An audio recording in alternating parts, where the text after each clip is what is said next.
स्वागत है आप लोगों का इस नए वीडियो लेक्चर में। और ये नया वीडियो लेक्चर संबंधित है टाइम एंड टेंस के पार्ट 4 से। ठीक है, पार्ट 3 तक पढ़ाई हो चुकी है।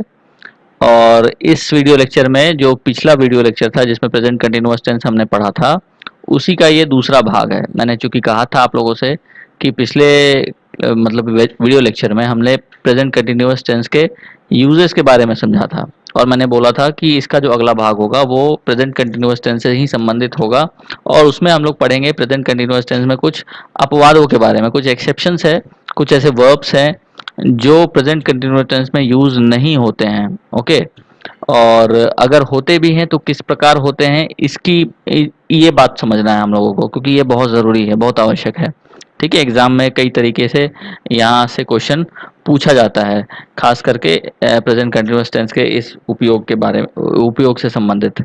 ठीक है, तो चलिए शुरू करते हैं और समझते हैं कि ऐसे कौन कौन से अपवाद है जहाँ प्रेजेंट कंटिन्यूअस टेंस का प्रयोग नहीं करते हैं, कौन से ऐसे वर्ब फॉर्म्स है जहाँ हम प्रेजेंट कंटिन्यूअस का जिसमें हम प्रेजेंट कंटिन्यूअस टेंस का प्रयोग नहीं करते हैं, या फिर कह लीजिए कि उसका कंटिन्यूअस फॉर्म यूज नहीं करते। सिर्फ प्रेजेंट कंटिन्यूअस नहीं बोलेंगे यहाँ पर, उसका सीधे बोलेंगे कि कंटिन्यूअस पार्ट यूज, कंटिन्यूअस रूप यूज नहीं करते हैं। ऐसे बहुत सारे वर्ब फॉर्म्स है, वर्ब है।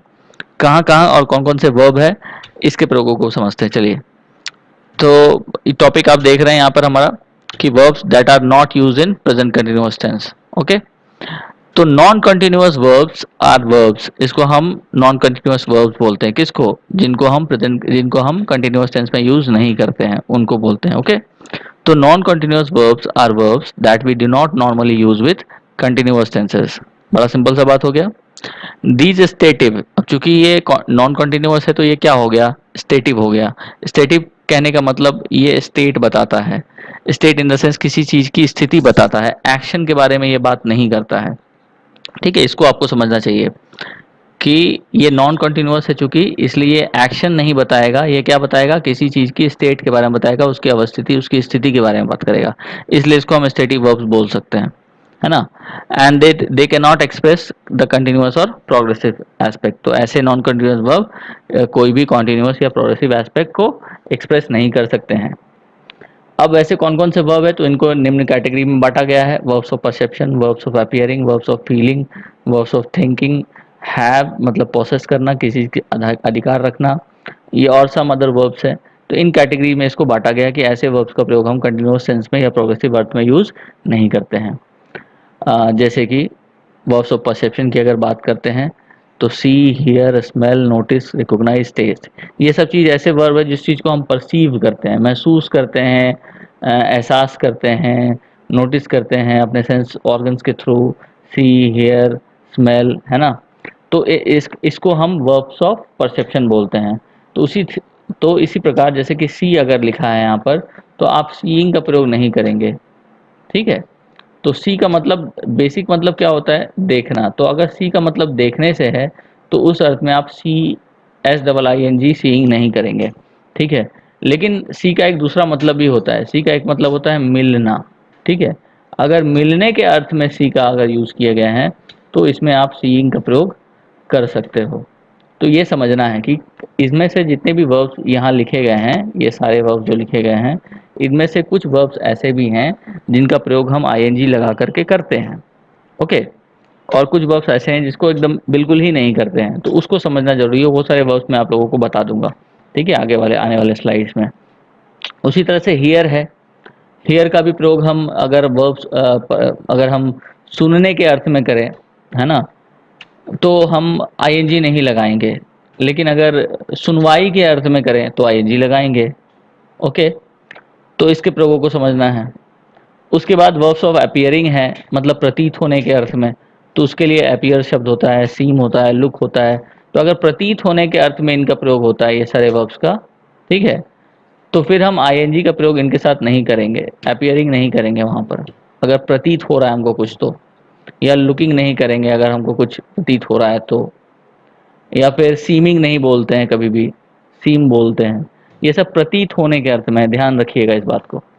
ठीक है, उसी तरह से वर्ब्स ऑफ फीलिंग है, इमोशन है, स्टेट ऑफ माइंड है, आपकी मानसिकता बताने वाली कोई ऐसे वर्ब हैं, कोई इमोशन बताने वाले हैं शब्द है, कोई फीलिंग बताने वाले शब्द हैं, जैसे कि आपको लव है, हेट है, एबॉर है, despise, detest, regard, satisfy, prefer, deny, refuse, accept, admit, doubt, hope, dislike, like, want, wish, desire, intent, please, displease.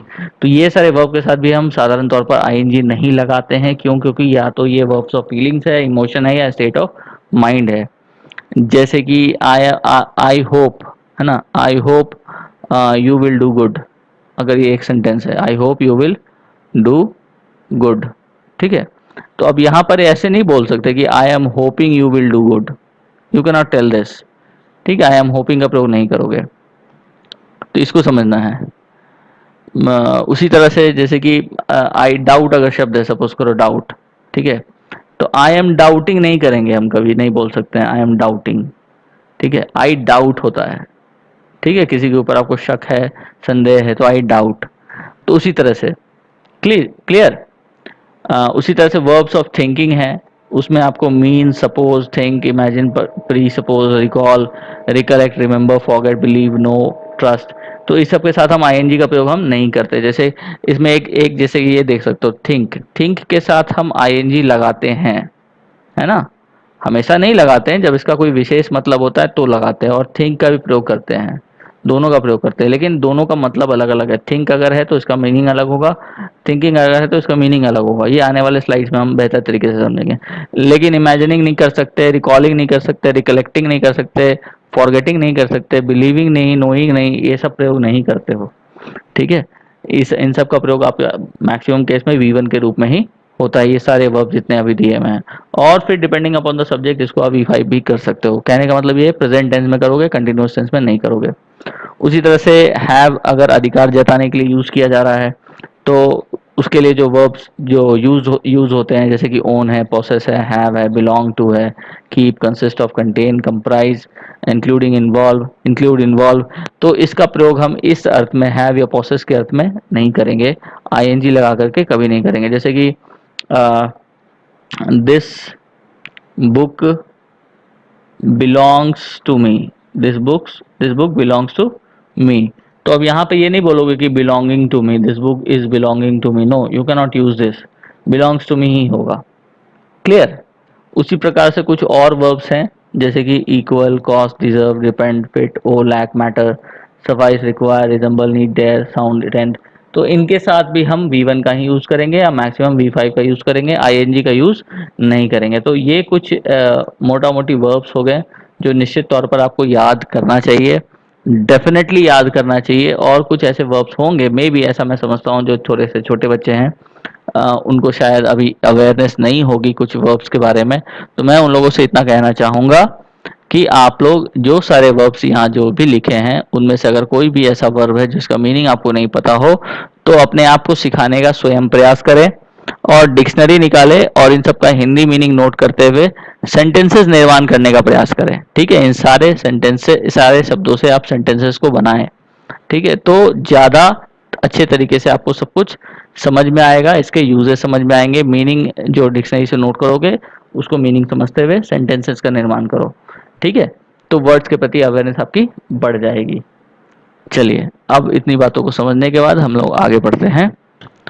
अब है यहाँ पर कि जैसा मैंने पहले बताया था कि some verbs from the above may be use in present continuous tense, या फिर कह लीजिए कि सिर्फ कंटिन्यूअस टेंस, प्रेजेंट को अगर हटा भी देते हैं तो कंटिन्यूअस टेंस में, कंटिन्यूअस टेंस का मतलब present, past, future, it can be anything, वहाँ हो सकता है। कुछ वर्ब्स ऐसे हैं, पिछले वाले स्लाइड्स में कुछ ऐसे वर्ब्स हैं जिसका उदाहरण मैं कुछ दिया भी हूँ, जिनका प्रयोग हम कंटिन्यूअस टेंस में करते हैं, लेकिन वे चेंज मीनिंग, अलग मीनिंग के साथ करते हैं।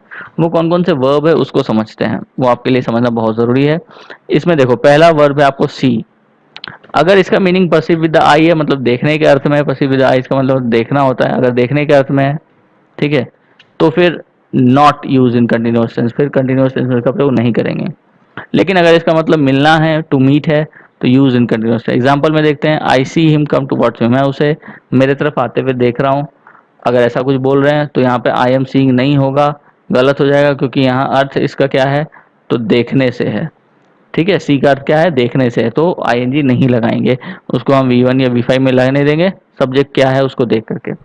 फिर दूसरा सेंटेंस है you are seeing your friend tomorrow. यहाँ पर सीइंग जो मतलब है यह मिलने से है, ठीक है। अगर मिलने के अर्थ में यूज कर रहे हो तो फिर हम करेंगे आईएनजी का प्रयोग करेंगे, ओके। उसी तरह से वर्ड है हियर। तो हियर का मतलब होता है एक परसीव विद ईयर्स, मतलब सुनना, ठीक है, सुनना। और एक होता है ये जो है हियरिंग अ केस, इसका मतलब होता है सुनवाई, ठीक है। जैसे जज सुनवाई करता है, कोर्ट में सुनवाई होती है, सुनवाई। तो सुनने के अर्थ में है तो फिर कंटिन्यूअस टेंस का प्रयोग नहीं करेंगे, सुनवाई के अर्थ में है तो कंटिन्यूअस टेंस का यूज करेंगे।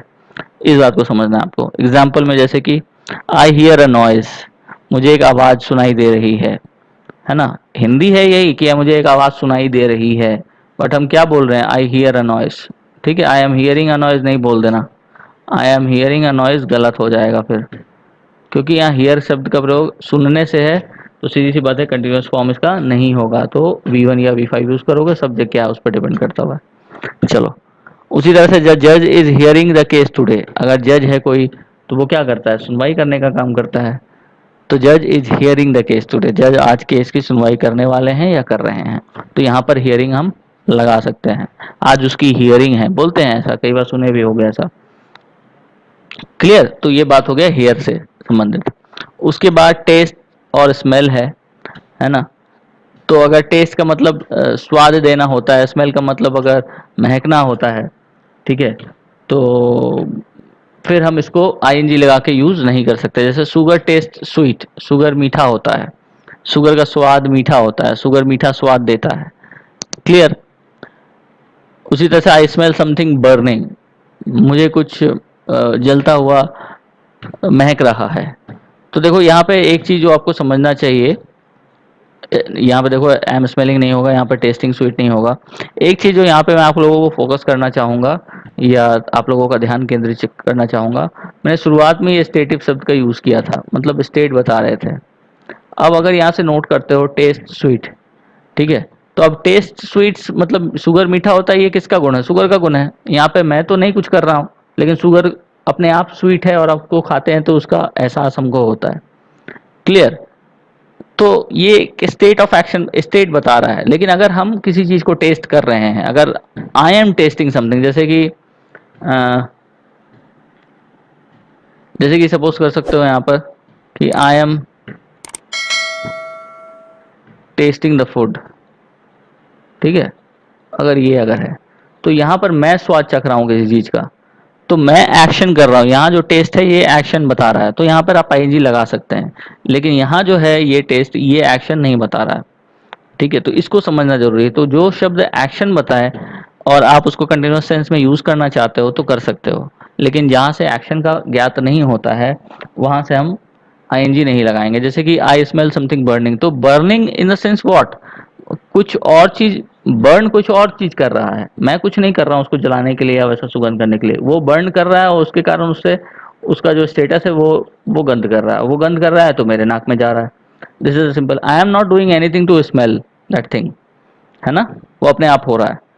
तो इसलिए ये भी स्टेट की बात कर रहा है, तो इसलिए हम यहाँ पर स्मेल का यूज कर रहे हैं। तो इसको समझ लीजिएगा, एक्शन अगर नहीं बता रहा हो तो आईएनजी नहीं लगाना है, एक्शन अगर बता रहा हो तो आईएनजी लगा सकते हैं। चलिए, अब दूसरा हमारा है अपीयर। तो अपीयर का मतलब मैंने पहले बताया, प्रतीत होना, है ना, प्रतीत होना। अगर प्रतीत होने के अर्थ में अपीयर का यूज करते हो तो आईएनजी नहीं लगाएंगे। जैसे it appears to me that he will succeed, ऐसा मुझे प्रतीत होता है कि वह सफल होगा, है ना, तो यहाँ पर आईएनजी नहीं लगाए हैं। लेकिन अगर अपीयर का मतलब पब्लिश होने से है, मतलब प्रकाशित होने से है, तो प्रकाशित तो खुद ब खुद नहीं होता, उसको करना पड़ता है। तो इसलिए उस सेंस में अगर अपीयर का मतलब प्रकाशित होने से है तो हम आईएनजी लगा देंगे।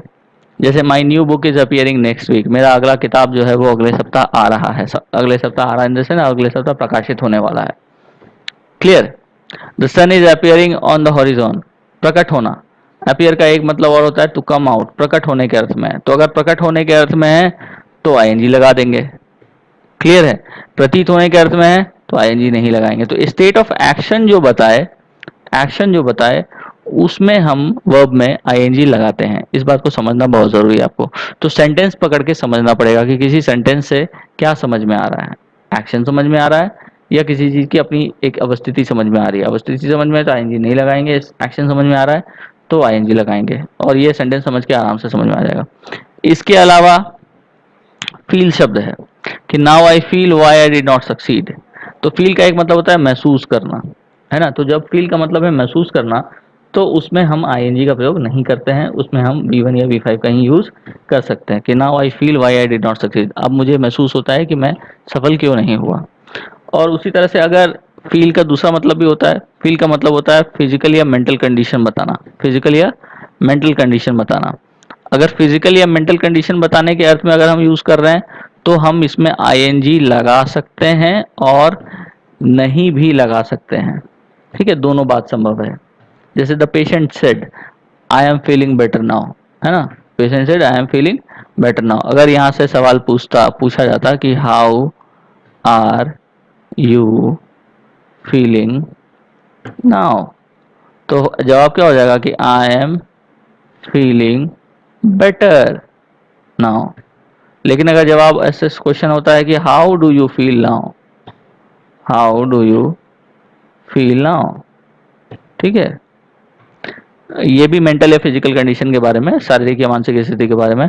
तो क्या बोलोगे, आई फील बेटर नाउ, मतलब जैसा क्वेश्चन वैसा आंसर। अगर इसमें आईएनजी लगा है तो आईएनजी लगा के बोलेंगे, नहीं लगा है नहीं लगा के बोलेंगे। तो कर सकते हैं, ये तभी कर सकते हैं जब हम फील का यूज फिजिकल या मेंटल कंडीशन बताने के लिए कर रहे होते हैं। लेकिन अगर महसूस करने के अर्थ में सिर्फ करना है तो फिर उसमें आईएनजी कभी नहीं लगाएंगे। इस बात को समझना आपको बहुत जरूरी है, एग्जाम्स में क्वेश्चंस पूछे जाते हैं निश्चित तौर पर, ठीक है। अब आगे बढ़ते हैं। अब है एक शब्द, बड़ा इंपॉर्टेंट शब्द है थिंक। इसके साथ भी आईएनजी लगाते हैं, शुरुआत में भी मैंने चर्चा किया था। जैसे I think I have done well, तो एक मतलब होता है विचार रखने से, विचार करने से। I think I have done well, मतलब मैं ऐसा सोचता हूँ कि मैंने अच्छा किया। ये क्या है, ये मेरा विचार है, मैं विचार रख रहा हूँ अपना, और कोई बात नहीं है, ठीक है। किसी ने पूछा तो मैं अपना विचार रख रहा हूँ, तो इस केस में आप आईएनजी नहीं लगाएंगे, आप सिंपल थिंक का यूज कर लेंगे निश्चित तौर पर एकदम। अगर लगा दोगे इस सेंस में आईएनजी तो फिर गलत हो जाएगा सेंटेंस, ये बात याद रखना। उसके बाद अगर संभावनाओं के ऊपर विचार करते हैं, देखो दो बातें होती है, एक होता है किसी चीज के ऊपर विचार करना, एक होता है किसी चीज के संभावना पर विचार करना। तो अगर विचार हम संभावनाओं पे कर रहे हैं तो आईएनजी लगाएंगे, किसी चीज पर कर रहे हैं तो आईएनजी नहीं लगाएंगे। बात समझे? चलिए, जैसे I am thinking to go to America, तो अमेरिका जाने की संभावनाओं पे मैं बात कर रहा हूँ, ठीक है। तो इसलिए आईएनजी का प्रयोग हम कर सकते हैं। दूसरे शब्दों में अगर समझने का प्रयास करें इसी चीज को, तो हम समझ सकते हैं कि the verb think has two different meaning. पहला है टू बिलीव, है ना, टू हैव एन ओपिनियन, किसी पे विश्वास करना, किसी चीज को देख करके समझना या अपनी राय रखना, टू हैव एन ओपिनियन, विचार रखना। I think red is a beautiful colour, ये मेरा विचार है, मेरे नजर में red is a beautiful colour, तो इसलिए मैं बोल रहा हूँ कि I think red is a beautiful colour.